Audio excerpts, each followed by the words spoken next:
Healthcare, a huge burden. We hear it all the time. I hear from businesses, you know that.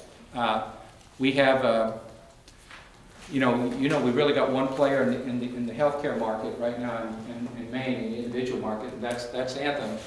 We need to bring down the cost of healthcare. There are two things we need to do, and I'll be quick. One is we need to change the reimbursement system, because as you know, or maybe you don't know, right now, if you're uninsured or you have Maine Care, which is Medicaid. Medicaid is a program for low-income folks, right? And about 20% of our population is on Medicaid, Maine Care. If you're on Maine Care, how many do you think most of the people on Maine Care have a doctor or have a nurse practitioner? They don't. Do you think most children who are Maine Care have a pediatrician? They don't. So it's one thing to have health insurance. It's another to be able to use that health insurance to access preventive health services. And we have some pediatricians who take Medicaid kids, but not a lot. We have some pediatricians or some internists and family practitioners who will take adults, but not a lot. And it's because we reimburse so poorly. If you're going to have a hip replacement, yeah, we're going to pay some money. But if you're going to go in for a well baby check or a routine physical, no, we're not going to. So my point is, we're not incentivizing the right things. We need to focus on healthy outcomes as opposed to ordering tests and procedures at the hospital. And if we do that, we're going to reduce costs. Now, I'm here to tell you that it's happening. There are some really good things going on around the country. Not too many here in Maine, but there are some good things. Cleveland Clinic, Kaiser Permanente, there's some other managed care companies that are doing some innovative stuff in terms of focusing on health outcomes. So to drive down healthcare costs, we shift to preventive community-based services, and if you do that, you're going to see more competition in the health insurance industry. I hope that our federal government, I hope that Congress does enact healthcare reform. I hope it has the public option, because I believe if it does, that will provide an incentive for more competition in the health insurance market, or people will move to the public option. But I'm not keeping my fingers crossed. I'm not wagering any money on that, because I don't know what's going to happen. We can fix health care. And we need a governor, and I'll be that governor who will focus like a laser on health care, and we'll change our system to bring down cost. And not just to cover people with insurance, but to make sure they actually have access to preventive health care services. My wife is a school nurse, and she sees little kids. And if you see a kid on a Maine Care, a young child, and if you can't deal with it in the nurse's often it's to the emergency room. Because there is no physician, again, nurse practitioner, physician assistant to take that child. That's important. Why am I talking about healthcare and education? Because they're critical to the economic future of this state. If we're going to grow our economy, those two things are important. The next one is energy. I said it's 60% more than anywhere else in the United States, and that's Maine. You know, right? We've had a mild winter. That's a good thing, because people haven't had to buy a lot of home heating oil. Our seniors who are on fixed incomes, who live in homes that are not well insulated, haven't had to spend all of their money on heating oil, which has been a good thing. But we can't count on that.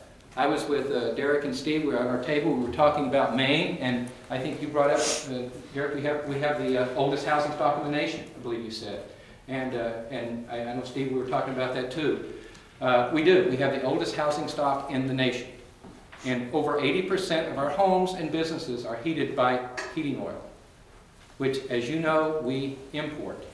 We know the volatility of the prices. We're dependent on our energy to foreign sources. We need to move to energy independence, and we need to reduce the cost. And I think all of the candidates who will come here will talk about that. But again, we need a leader. We need somebody who's going to really focus on that, moving to renewables, becoming energy independent. And the answer isn't just wind. It's not just solar. It's not just tidal. It's not just biomass. It's all of those things. And it's not just importing electrons from Canada, although there is some promise to do that. And if we do build a transmission line from Canada, we need to make sure that Maine people get the benefit of those electrons as they pass through.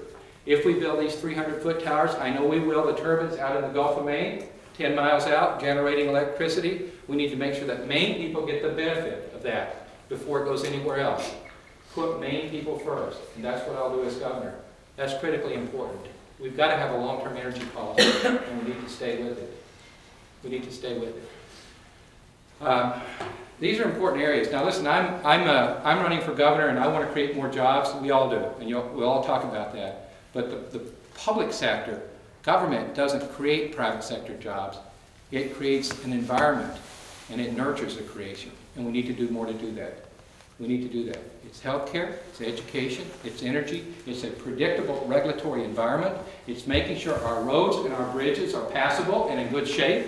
It's making sure in rural areas of the state we have access to high-speed internet. High-speed internet. You probably know, right, that in many parts of Maine we don't.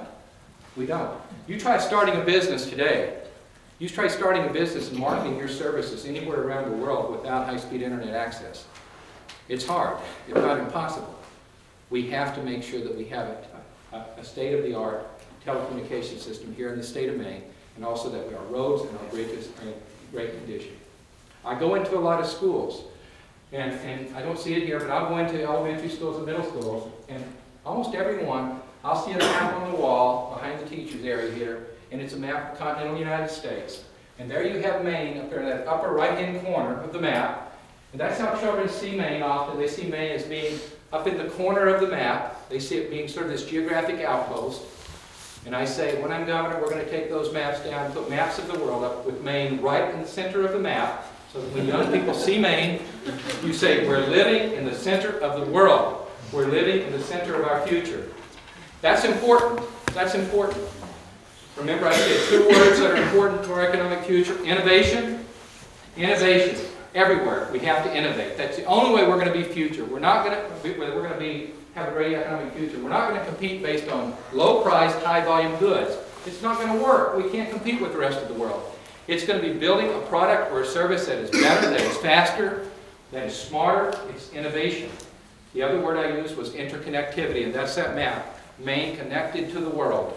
Connected to the world by highways, by air, by rail, by port, and by telecommunications, by electronic communications. I mentioned rail. It's critically important that we get a lot of our big trucks off the road onto rail. We need to bring back rail to Maine. We need to save what we have. We need to save what we have. And I'll give Libby credit for that bond issue. We need to make sure that the rail we have, we keep in good condition, and that we build more track. We can't pay for our roads and bridges with the gasoline tax. And I don't know if you've talked about that in your class. It's estimated over the next 10 years that it will cost the state of Maine $6 billion to repair our roads and bridges.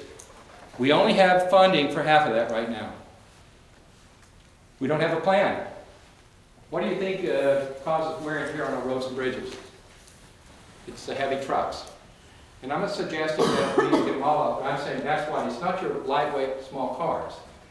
So we have to think, we have to use our head and say, what can we do about this? The gasoline tax is not going to produce the revenue that was produced in the past. Why? Because our cars are more fuel efficient, right? Unless we keep raising the tax. So we're going to have to either continue to raise the gasoline tax, we're going to have more toll roads, or we're going to have to reduce the wear and tear on the roads. I mean, these are decisions as we look forward. We have to make some tough decisions here. And we do.